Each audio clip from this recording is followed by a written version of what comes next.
Good morning, Mr. Speaker. Morning. In the 2022 speech from the throne, the government committed to expanding the child daycare allowance program and continuing work to reform financial assistance.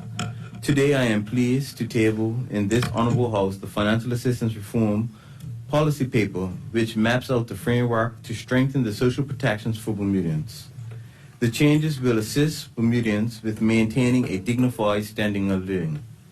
Mr. Speaker, the recent pandemic placed undue hardship on many families in Bermuda, and as a result, the Ministry of Economy and Labor, responsible for the Department of Financial Assistance, is making progress in reforming the current programs to provide additional social and economic support to help families to rebuild and regain confidence, allowing them to be productive contributors in the community.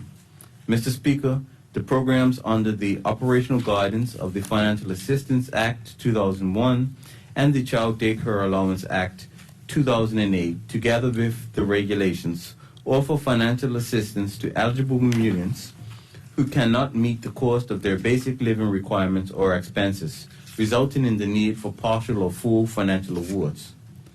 Mr. Speaker, the financial assistance reform strategy aims to chart a new course by making financial assistance a more lucid, effective, and efficient system that places emphasis on transforming and empowering those who have been determined to have a need.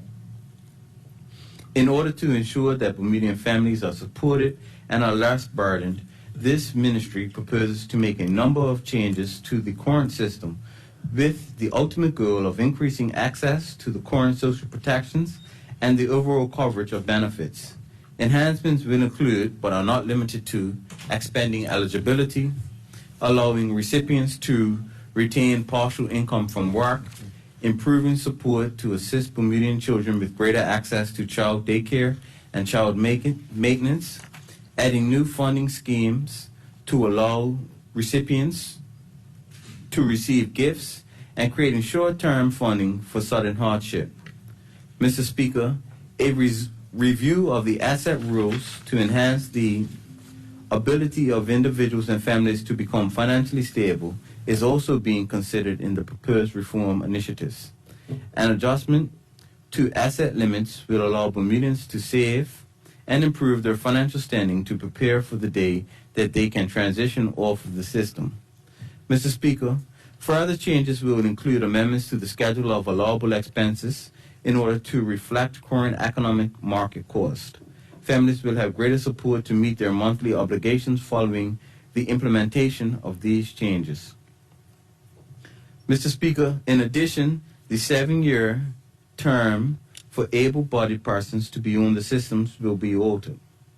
An amendment to the legislation will provide persons who have reached their 7-year term with a standard benefit award that will include food allowance, health insurance, and a room rate.